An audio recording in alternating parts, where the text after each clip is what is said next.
Everyone said the wedding of the century would be memorable, but nobody expected a massacre of the heart. Caleb stood at the altar, sweating in a $5,000 tuxedo, dreading the moment he had to say, "I do." But just before the vows were sealed, the heavy oak doors of the cathedral slammed open. It wasn't a late guest. It was the woman his mother had destroyed 5 years ago, and she wasn't alone.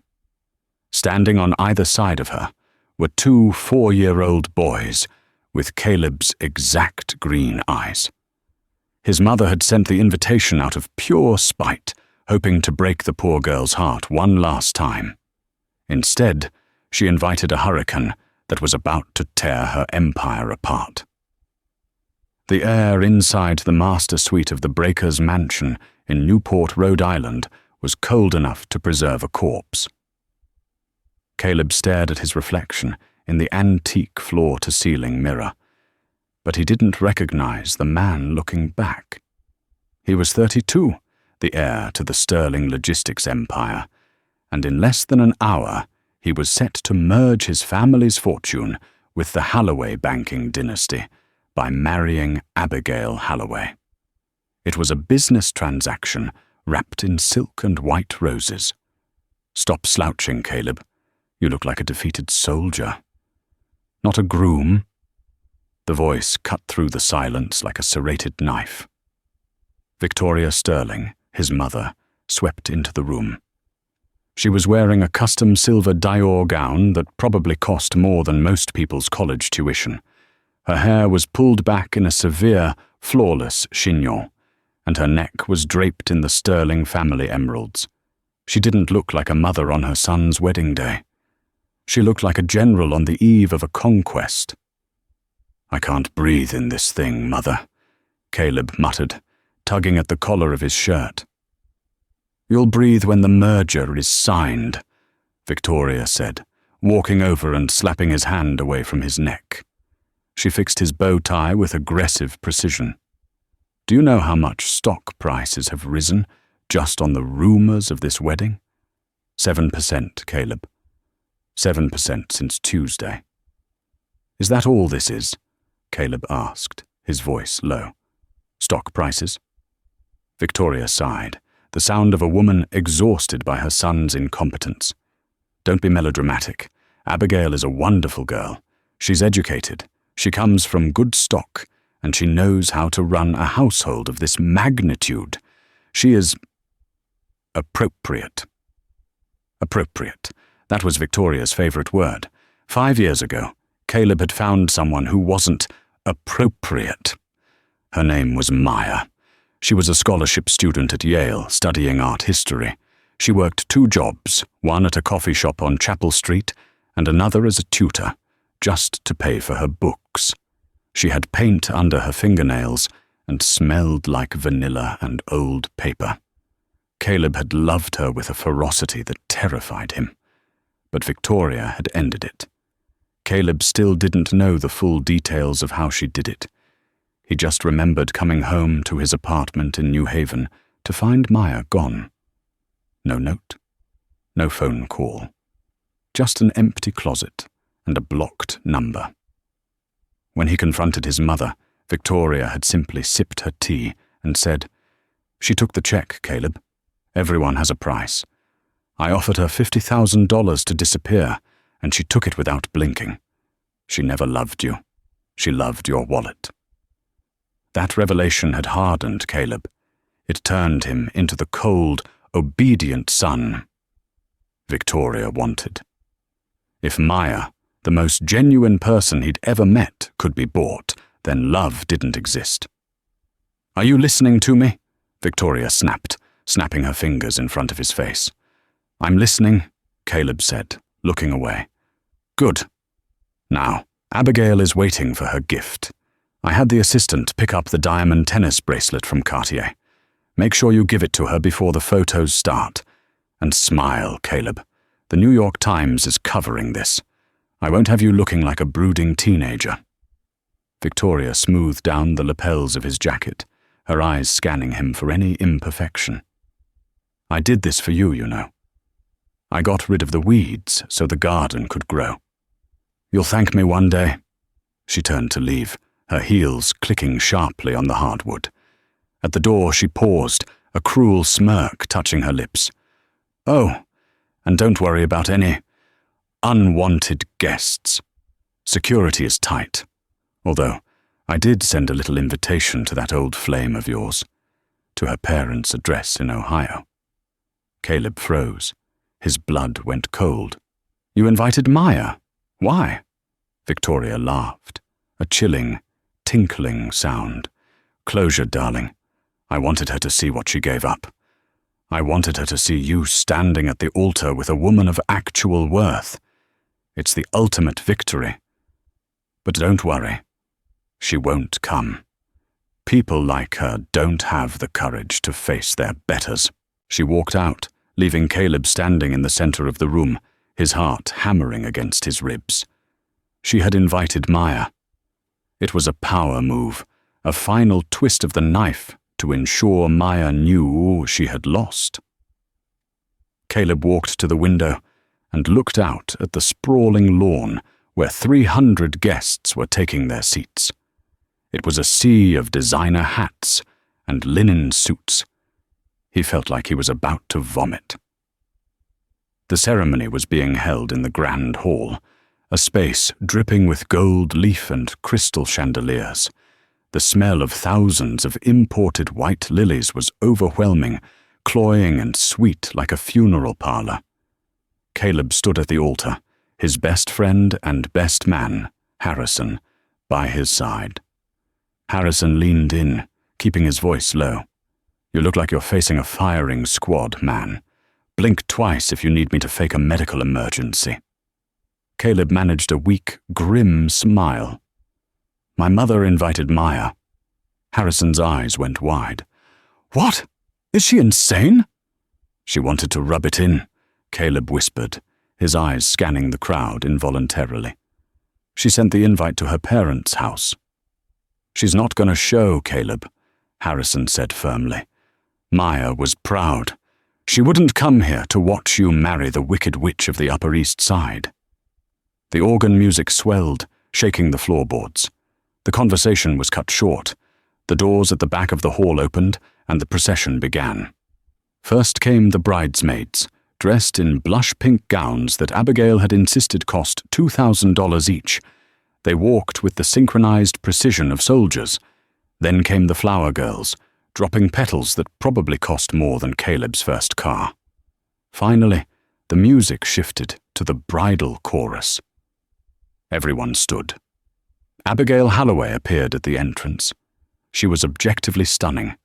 Her dress was a Vera Wang custom, a cloud of silk and lace that hugged her figure and trailed 6 feet behind her. Her blonde hair was swept up, crowned with a diamond tiara that had belonged to her grandmother. But as she walked down the aisle, Caleb didn't feel his heart swell. He felt it sink. He caught Abigail's eye. She wasn't looking at him with love. She was looking at the cameras. She was posing. She offered a small, practiced wave to a senator sitting in the 3rd row. This wasn't a wedding. It was a coronation. When she reached the altar, she handed her bouquet to her maid of honor and took Caleb's hand. Her palm was dry and cool. "You're sweating," she hissed under her breath, keeping a smile plastered on her face for the audience. "Fix it." "You look beautiful, Abigail," Caleb said robotically. "I know," she replied. The officiant, a bishop who played golf with Caleb's father, cleared his throat. "Dearly beloved, we are gathered here today to witness the union of these 2 powerful families." He didn't say 2 souls. He said 2 families. Even the priest knew the score.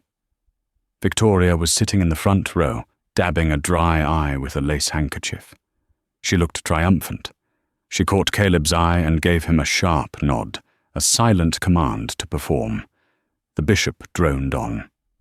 "If anyone here has any just cause why these 2 may not be lawfully joined together, let them speak now, or forever hold their peace. It was the standard line, the part where everyone holds their breath for a split second, just in case. Usually, there is only silence. Caleb looked at the floor, praying for the moment to pass so he could just get it over with and sign his life away. The silence stretched for a second. 2 seconds. Then, a sound echoed from the back of the hall. Boom.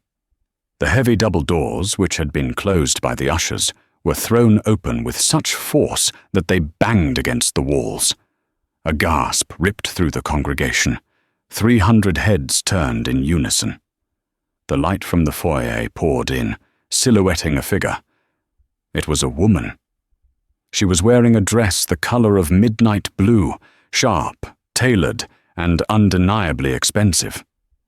She wasn't wearing white, but she commanded more attention than the bride ever could.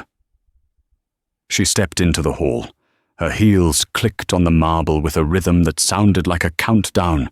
Click, click, click. As she moved out of the glare and into the light of the chandeliers, Caleb felt the air leave his lungs. It was Maya.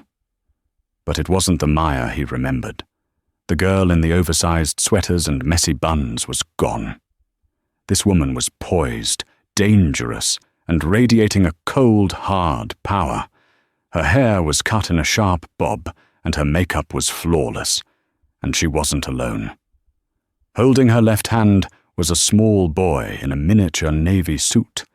Holding her right hand was another boy, identical to the first. Twins. They had dark, curly hair and skin like warm honey.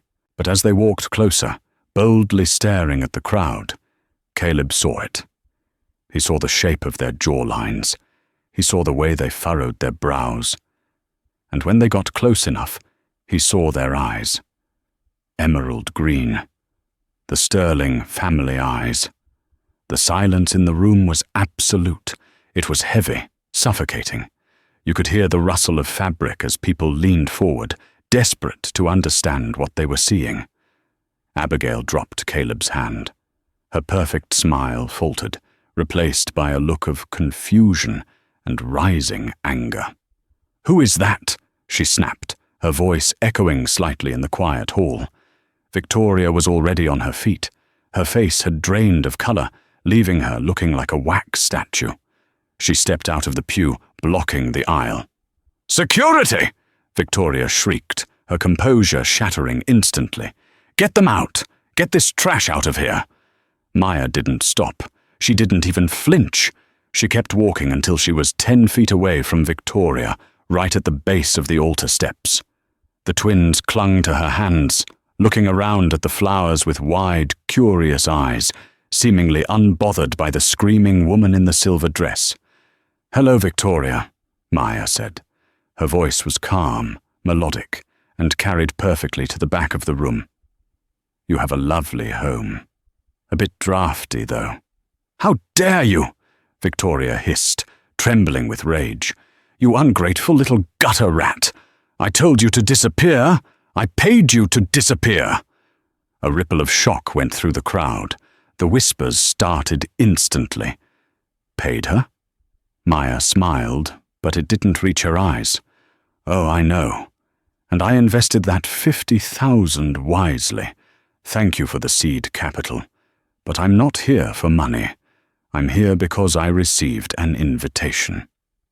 Maya reached into her clutch and pulled out the thick, cream-colored envelope with the sterling crest embossed in gold. She flicked it, and it landed at Victoria's feet. "You sent it to my parents, remember? The Sterling family requests the pleasure of your company to witness the union of Caleb and Abigail." "Well, we're here. We're witnessing." Caleb finally found the strength to move. He walked down the altar steps, ignoring Abigail's hand grabbing at his sleeve. He walked past his mother, who was sputtering insults, and stopped in front of Maya. Up close, she was even more breathtaking. But Caleb couldn't look at her face. He was staring at the boys. They looked up at him. The boy on the left hid slightly behind Maya's leg, shy.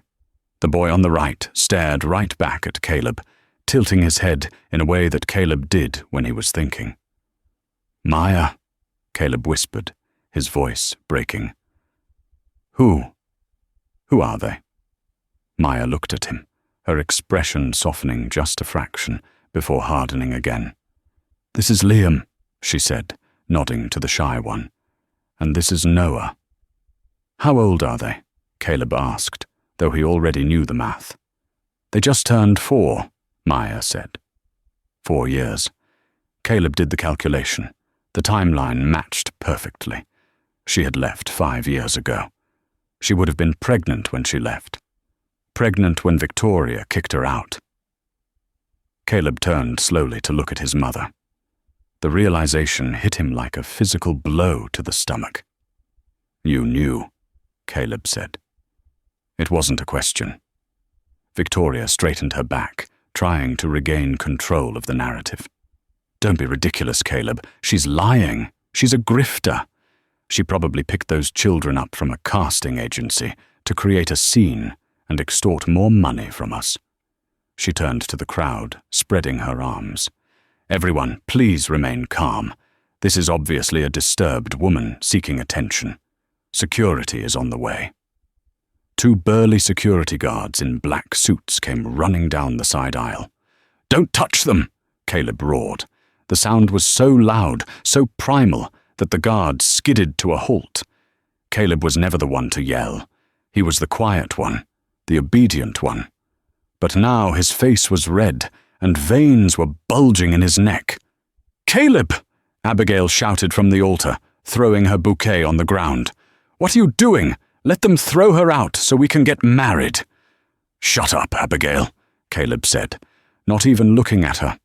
He knelt down on one knee, right there on the marble floor, ruining his tuxedo pants. He was at eye level with the boys. "Hi," Caleb said softly. Noah, the brave one, stepped forward. He reached out a small, chubby hand and touched Caleb's lapel. "You have a cool suit," the boy said. Caleb's eyes filled with tears. "Thanks, buddy. You too." "Is he the daddy?" Liam whispered to Maya, loud enough for the first 5 rows to hear. Caleb looked up at Maya. Her eyes were wet, but she held her chin high. "Victoria told me you didn't want them," Maya said, her voice trembling slightly. "She came to my apartment the day I left. I told her I was pregnant. I thought it would make a difference. I thought she would let me stay." Caleb felt the world spin. "You told her?" "I told her," Maya confirmed, pointing a manicured finger at Victoria. "And do you know what she said?" "She said that the Sterling bloodline couldn't be polluted by someone like me. She said you would hate the babies. She said you wanted a clean break, and that if I ever told you, she would destroy my family. She said she would make sure my father lost his pension and my mother lost her home." The crowd gasped. This wasn't just drama, this was villainy. Phones were out now. People were recording. This was going viral before the ceremony was even officially cancelled. Victoria lunged forward. "Lies! She's a liar! Caleb, she took the money. She's trash!" "I took the money to protect them," Maya shouted back, her composure finally cracking into raw anger. "I took the money to move to London so I could raise my sons safely away from you. I built my own company. I built my own life. I didn't need you. But when I got that invitation, when I realized you were still trying to hurt me after 5 years, I realized hiding was the wrong choice." She looked down at Caleb. "I didn't come here to stop the wedding, Caleb. I came here to show you what your mother stole from you." "She stole my sons," Caleb whispered. He stood up, towering over his mother. Victoria looked small now. "Caleb, darling, listen to me. I was protecting your future. You were going to be a CEO. You couldn't be tied down with bastards from a waitress. The slap echoed through the hall like a gunshot. It wasn't Caleb who slapped her. It was Abigail. The bride had stormed down the steps, her massive dress rustling. She stood in front of Victoria, her chest heaving. "You told me he was clean," Abigail screeched. "You told me he had no baggage. You told me this was a merger of equals. I am not stepping into a marriage with secret children and a crazy ex-girlfriend. My father is a senator. This is a scandal." Abigail ripped the veil off her head and threw it at Caleb. "I'm done. The deal is off. Daddy, call the lawyers." She stormed back up the aisle, kicking her train out of the way, leaving a stunned silence in her wake. Caleb didn't watch her go. He was looking at his mother with a look of pure hatred. "Get out," Caleb said. Victoria blinked. "Excuse me. This is my house. This is my event." "I said get out," Caleb said, stepping closer. "Get out of my sight before I forget that you're my mother." Victoria looked around for support, but the guests were looking at her with disgust. Even her rich friends, the people she tried so hard to impress, were judging her. She had crossed the line from ruthless to monstrous. She straightened her dress, sniffed disdainfully, and turned on her heel. "You're making a mistake, Caleb. You'll come crawling back when you realize raising brats is harder than cashing checks." She marched away, head high, but everyone knew she had lost. Caleb turned back to Maya and the boys. The church was buzzing with noise now, but for him, the world had narrowed down to the 3 people standing in front of him. "I didn't know," Caleb said, tears streaming down his face. "Maya, I swear to God, I didn't know." Maya looked at him, searching his face for the truth. She saw the pain, the shock, and the love that had never really died. "I know," she said softly. "I can see it." "Can I?" Caleb gestured to the boys. "Can I hold them?" Maya nodded. Caleb scooped up Noah and Liam. They were heavy, solid, real. He buried his face in their small shoulders, smelling the same vanilla scent that Maya used to wear. He sobbed, right there in front of the cameras and the guests and the wreckage of his wedding. He had lost a merger. He had lost his mother. But as he held his sons for the first time, Caleb knew he had finally won his life back. The drive away from the breaker's mansion was a blur of flashing lights and shouting voices. Caleb hadn't taken the vintage Rolls-Royce reserved for the bride and groom. Instead, he had piled into the back of a rented black Cadillac Escalade with Maya and the twins. Harrison, his best man, was driving, his knuckles white on the steering wheel, as he navigated through the swarm of paparazzi that had already descended upon the gates like vultures smelling fresh blood. Inside the car, the silence was deafening. Caleb sat on the jump seat, facing Maya and the boys. Noah and Liam were buckled into car seats that Maya had efficiently installed moments before they fled. The adrenaline of the altar was fading, replaced by a thick, suffocating awkwardness. "Where are we going?" Harrison asked, glancing at the rearview mirror. "My place? The press knows where you live, Caleb." "The St. Regis in New York," Maya said, her voice cool and composed. "I have a suite there. It's booked under my company's name. They won't find us tonight." Caleb looked at her. "Your company?" Maya adjusted the hem of her midnight blue dress. She looked tired now, the fierce warrior from the church softening into a weary mother. "I told you, Caleb, I didn't sit in a corner and cry for 5 years. I built a life." "What kind of company?" "Tech consulting, specifically cybersecurity for European banking firms. I'm the CEO of Aegis Solutions." Caleb stared at her. The Maya he knew had struggled to pay for textbooks. She had worn thrift store sweaters and worried about the price of milk. This woman was the CEO of a cybersecurity firm? The dynamic had shifted so violently that Caleb felt vertigo. He wasn't the savior swooping in to rescue the poor girl anymore. He was the one who had just lost everything, while she held all the cards. "I didn't know," he murmured. "You weren't supposed to," she replied, turning to look out the window at the passing highway. When they arrived at the St. Regis in Manhattan, the sun was setting, casting long, bloody shadows across the city. The staff ushered them in through a private back entrance. It was clear Maya was a valued guest. The concierge didn't blink an eye at Caleb's disheveled tuxedo or the two sleepy children. Up in the penthouse suite, a sprawling space with floor-to-ceiling views of Central Park, Caleb felt like an intruder. The twins immediately ran to the television, demanding cartoons. Maya kicked off her heels and poured a glass of water, ignoring the champagne sitting in an ice bucket. "You should go, Caleb," she said, her back to him. Caleb froze. "What?" "You saw them. You met them. You know the truth now. Mission accomplished. You should go home, figure out your legal mess with Abigail and, I don't know, call us in a week." "I'm not leaving," Caleb said, his voice rising. "I just found out I have 2 sons.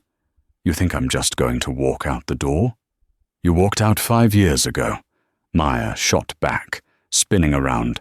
Her eyes were blazing. "You let your mother write a check and erase me. You didn't fight for me then. Why should I believe you'll fight for them now?" "I didn't know she paid you off until you were gone," Caleb pleaded. "I thought you left because you stopped loving me. She told me you laughed at me. She told me you called me a trust fund baby who was good for a payout. I was hurt, Maya. I was an idiot. But I was hurt." Maya's expression faltered. "She told you that?" "Yes. And for 5 years, I've hated myself for missing you." Caleb took a step forward. "I have nothing right now, Maya. I walked away from the merger. I humiliated my mother. I don't have a plan, but I want to know my boys." Before Maya could answer, Caleb's phone buzzed. Then it buzzed again. And again. A flood of notifications. He looked down. It was an alert from his bank, Chase Private Client. Alert. Transaction declined. Card ending in 4490 has been suspended. Another notification, this time from American Express. Account frozen. Please contact the primary account holder. Caleb let out a bitter laugh. "She works fast."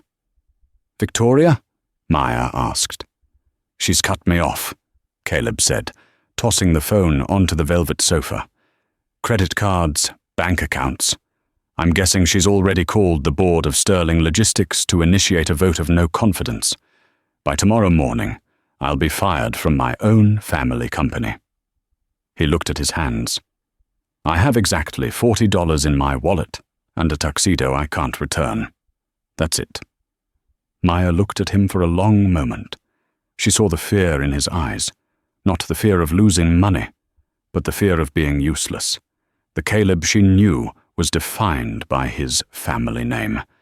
Without it, he was adrift. She sighed, the sound of a wall coming down. "The boys eat dinner at 6:30. No sugar. If you want to be useful, order room service. Burgers for them. Medium rare steak for me." Caleb looked up, hope flickering in his chest. "I can stay?" "You can stay on the couch," Maya said sternly. "For tonight. Because I'm not heartless enough to throw the father of my children onto the street when he's broke. But don't get comfortable, Sterling. You have a hell of a lot of work to do." As Caleb picked up the hotel phone to order food, he realized it was the first time in his life he had ever asked someone for help. He watched Liam and Noah laughing at the TV, their giggles sounding like music he had forgotten how to play. He was broke. He was homeless. He was at war with one of the most powerful women on the East Coast. But as he looked at his sons, Caleb smiled. He had never felt richer. The peace lasted exactly 12 hours. The next morning, the sunlight hit the penthouse windows, blindingly bright. Caleb woke up with a stiff neck on the Italian leather sofa. For a second, he thought it was all a nightmare, until he saw a small toy car on the coffee table and remembered. He sat up, rubbing his face. The smell of coffee drifted from the kitchenette.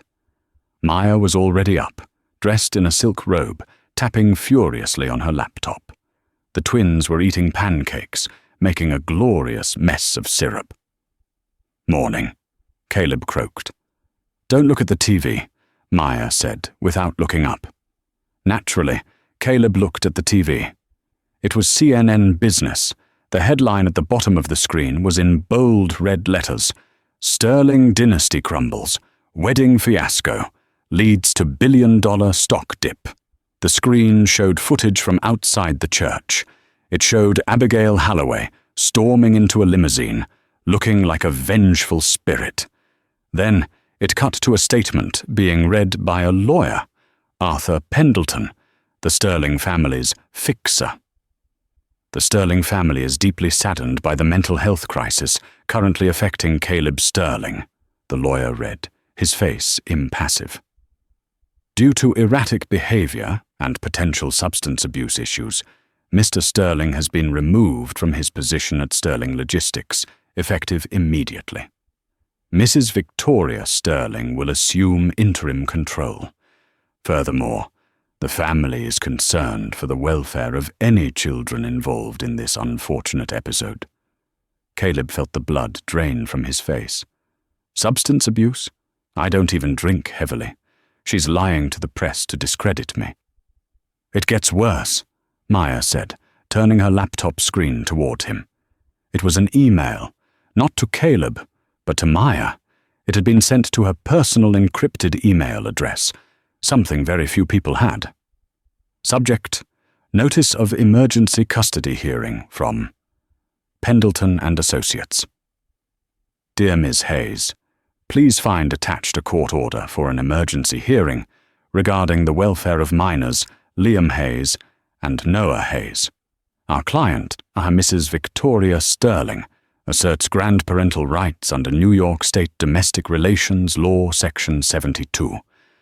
Furthermore, due to the unstable living conditions and the father's public breakdown, our client is seeking temporary emergency guardianship to ensure the children are raised in a safe, stable environment. She wants the boys, Caleb whispered. The room spun. She doesn't even know them. Yesterday she called them bastards. Now she wants custody. She doesn't want the boys, Caleb, Maya said, her voice shaking with suppressed rage. She wants heirs. You embarrassed her. You left the family. So now she's going to take the only thing you care about to force you back in line. If she gets the kids, she controls you. Maya stood up, pacing the room. I have lawyers in London, but they aren't licensed in New York. We're on her turf. Pendleton is a shark.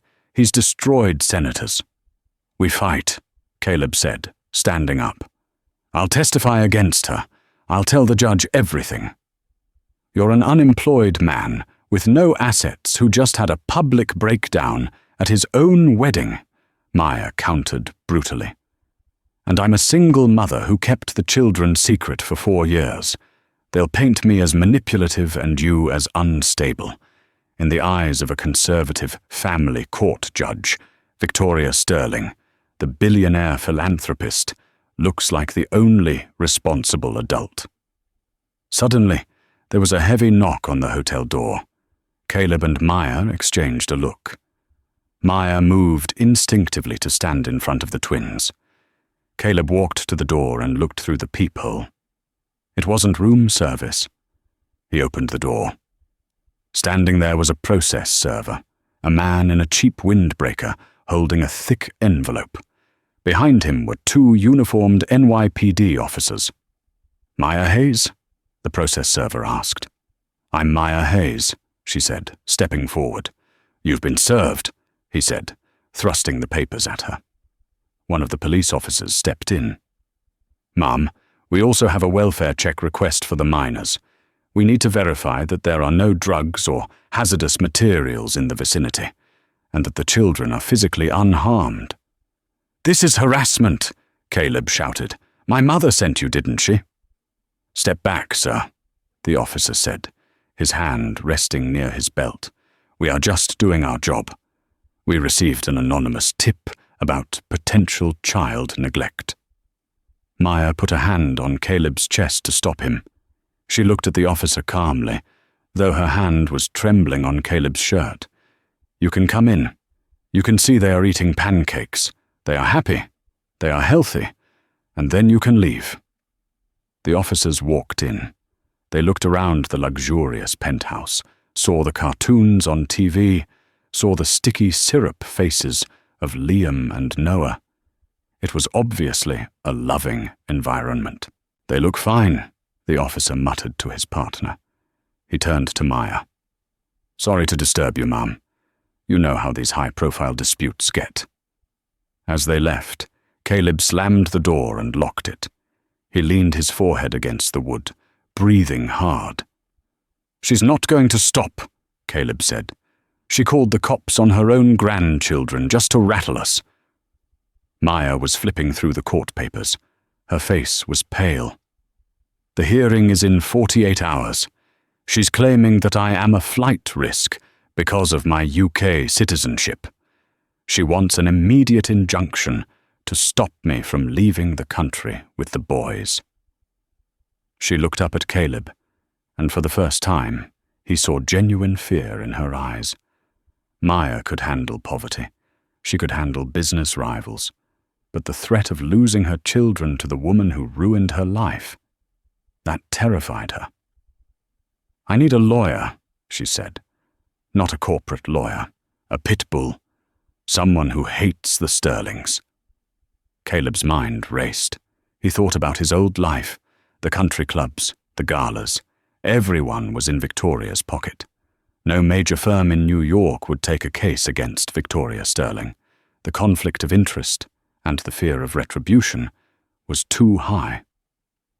Then a memory surfaced, a name from his college days, a guy he used to row with at Yale who had dropped out of the frat scene because he couldn't stand the elitism. "I know someone," Caleb said slowly. "Jack, the Hammer O'Connell." Maya frowned. "The ambulance chaser. I've seen his billboards in Queens. Injured? Call the Hammer. Caleb, we need a high-end family attorney, not a guy who sues bus companies." "Jack isn't just a billboard lawyer," Caleb said, his eyes sharpening. "He was top of our class at Yale Law. He went into personal injury because he hates insurance companies and bullies. He hates people like my mother more than anything in the world. And he's the only one crazy enough to take this case." "Can we pay him?" Maya asked. "I have money, but my assets might be frozen if Victoria gets a judge to agree to this fraud narrative." "Jack doesn't want money," Caleb said, grabbing his jacket. "He wants a fight, and we're going to give him the biggest fight of his life." He turned to Maya. "Pack a bag. We can't stay here. If she sent cops, she'll send reporters next, or worse. Child Protective Services. We need to go underground." "Where?" Caleb looked at the twins, who were oblivious to the war starting around them. "We're going to the Bronx," Caleb said. "To the one place Victoria Sterling would never be caught dead. We're going to Jack's office." The battle lines were drawn. It was the billionaire matriarch with an army of corporate sharks versus a disowned son, a tech CEO mother, and a lawyer from a strip mall in Queens. Caleb picked up Noah, who laughed and patted his cheek. "Don't worry, buddy," Caleb whispered into the boy's hair. "Daddy's going to fix this." It was the first time he had called himself Daddy. The word felt heavy, strange, and absolutely right. The office of O'Connell and Associates was located under the elevated subway tracks in the Bronx, sandwiched between a pawn shop and a bakery that smelled of burnt sugar. Every time a train rumbled overhead, the dust on the filing cabinets danced. It was a far cry from the mahogany boardrooms Caleb was used to. Jack O'Connell sat behind a desk, overflowing with paperwork, eating a meatball sub with one hand and gesturing with the other. He wore a rumpled polyester suit that had seen better decades, and his tie was loosened to the point of giving up. "Let me get this straight," Jack said, chewing thoughtfully. "Your mother, the Dragon Lady of Fifth Avenue, is suing for custody of kids she didn't know existed 24 hours ago, claiming you're a drug addict and she's a flight risk?" "That's the summary," Caleb said, sitting on a folding metal chair. Maya sat next to him, her posture perfect despite the setting. The twins were in the corner, happily drawing on the back of old deposition forms with highlighters Jack had given them. Jack laughed, a dry, barking sound. "Classic Victoria. She goes for the jugular before you even know you're in a fight. She's using the emergency statute to bypass the usual vetting. She wants those kids in her house by tomorrow night so she can control the narrative. If she has the kids, she looks like the savior. If you have them, you look like the rogue element." "Can you stop her?" Maya asked, her voice tight. Jack wiped his mouth with a napkin. "In a fair fight? Sure. But this isn't a fair fight. She's got Arthur Pendleton. The guy is a reptile in a 3-piece suit. He'll have affidavits from witnesses saying they saw Caleb doing lines of coke off a bridesmaid. He'll have a psychologist on payroll saying the children are traumatized by your unstable lifestyle." Caleb rubbed his temples. "So we're screwed?" "No," Jack said, leaning forward, his eyes suddenly sharp and dangerous. "We're not screwed, because Pendleton is arrogant. He thinks he's walking into a slaughter. He doesn't know you have a secret weapon." "What weapon?" Caleb asked. Jack pointed a grease-stained finger at Maya. "Her." Maya blinked. "Me?" "You're a cybersecurity CEO," Jack said. "You trace digital footprints for a living. Victoria Sterling is old money. She thinks paper trails disappear when you shred them. She doesn't understand that digital ghosts live forever." Jack stood up and paced the small room. "Victoria paid you off 5 years ago. $50,000. How did she pay you?" "Wire transfer," Maya said. "From a shell company. Blue Heron Holdings." "Find it," Jack ordered. "Find the chain.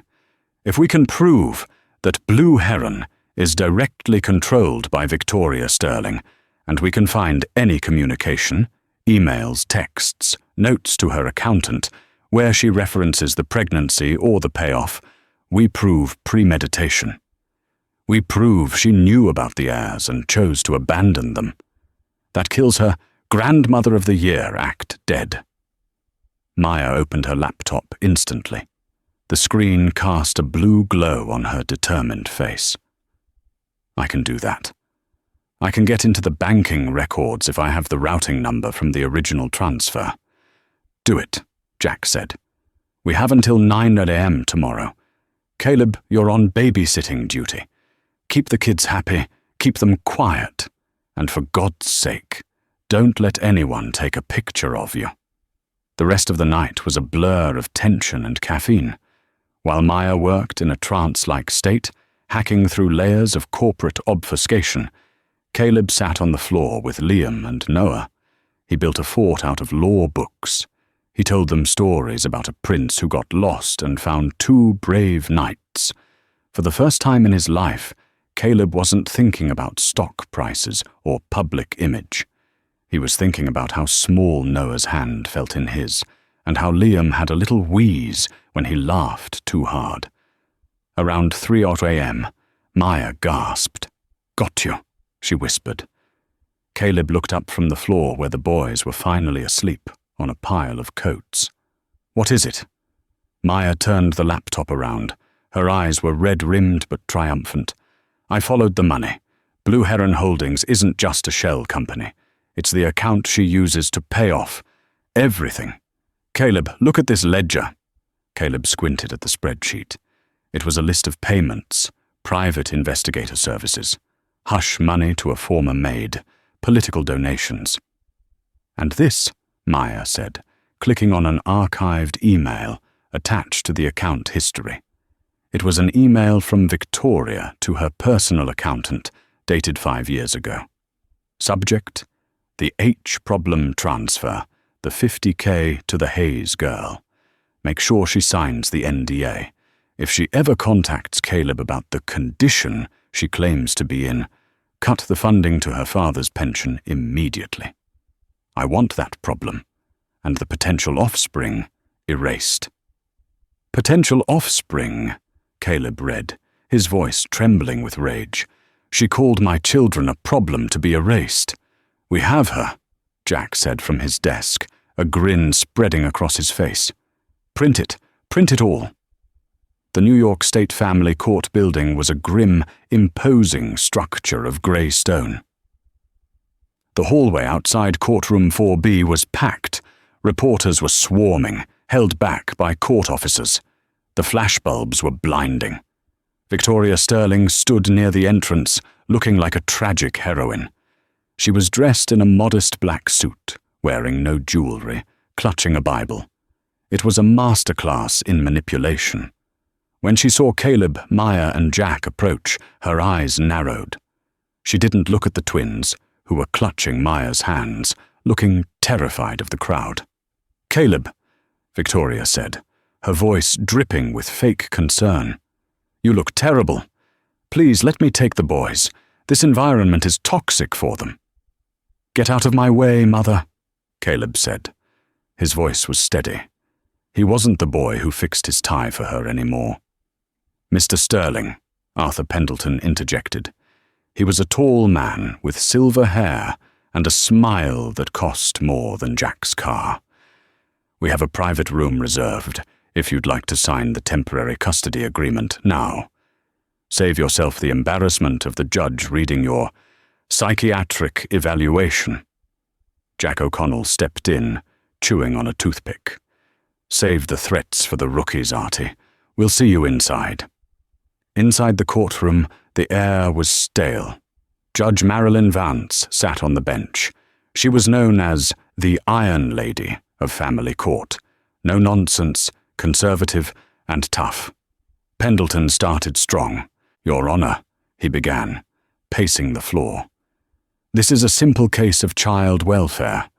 My client, Victoria Sterling, is a pillar of the community. Her son, Caleb, has unfortunately suffered a public psychotic break. He abandoned his wedding, assaulted security staff, and is currently living in a motel with a woman who hid these children for 4 years.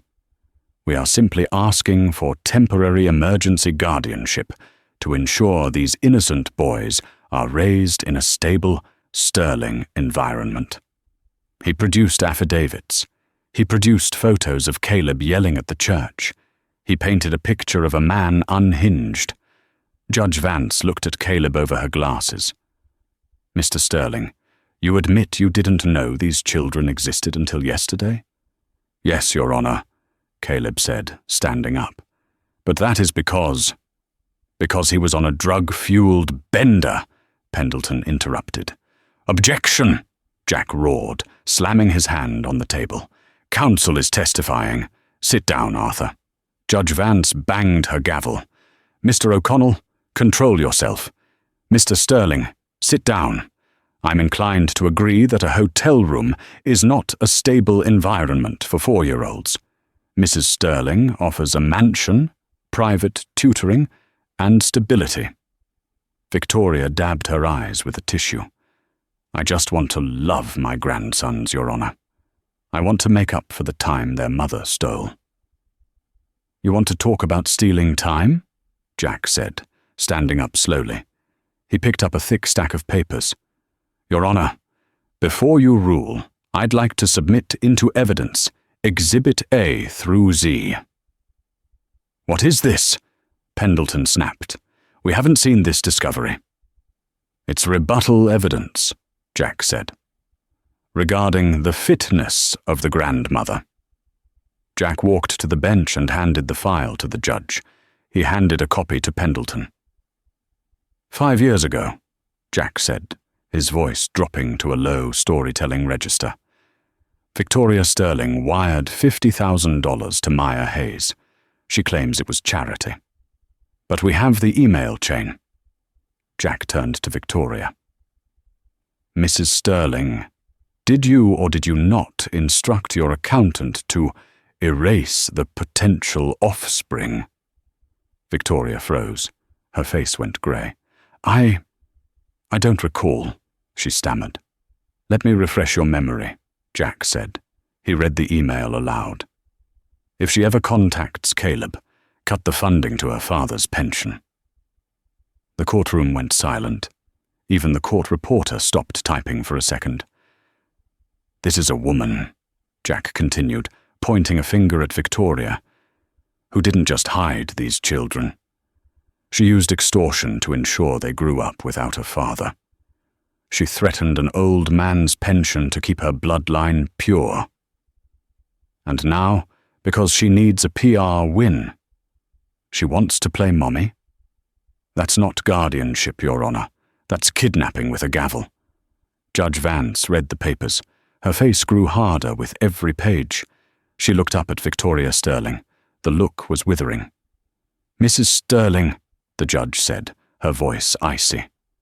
Is this email address yours? Pendleton jumped up. Your Honor, this is obtained illegally. It's from a public server discovery. Jack lied smoothly. Is it hers? Victoria looked at Caleb. She saw the look on his face. It wasn't anger anymore. It was pity. I did what was necessary for the family, Victoria whispered. Judge Vance slammed the gavel down. The sound echoed like a gunshot. Motion for emergency custody denied, she barked. Furthermore, I am issuing a temporary restraining order against Victoria Sterling regarding the minors Liam and Noah Hayes. You are to stay 500 feet away from them at all times. What? Victoria gasped, standing up. You can't do that. I'm Victoria Sterling. And I'm a judge in the state of New York, Vance retorted. Sit down or I'll hold you in contempt. She turned to Caleb and Maya. Mr. Sterling, Ms. Hayes, you have a lot of work to do to build a relationship. I'm ordering family counseling and a paternity test to formalize the record. But the children stay with their mother, and if Mr. Sterling wishes to be part of their lives, he is free to do so. Case closed. The gavel banged again. Caleb felt his knees go weak. Maya grabbed his hand, squeezing it hard. They had done it. They walked out of the courtroom, into the hallway. The press was waiting, but the vibe had changed. The news of the restraining order had already leaked. The cameras weren't flashing in Caleb's face. They were turning toward Victoria, who was exiting the courtroom, looking old and defeated, shielded by her lawyer. Caleb stopped in the middle of the hallway. He picked up Noah. Maya picked up Liam. We did it, Maya whispered, tears finally spilling over. We did, Caleb said. He looked at her.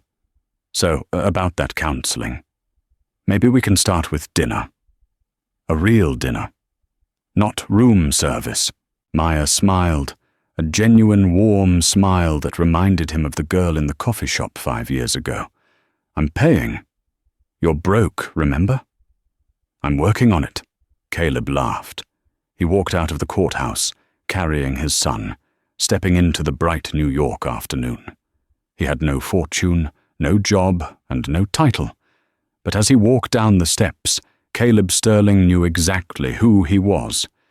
In the end, Victoria Sterling learned the hard way that you can buy a company, you can buy a wedding, but you cannot buy a family.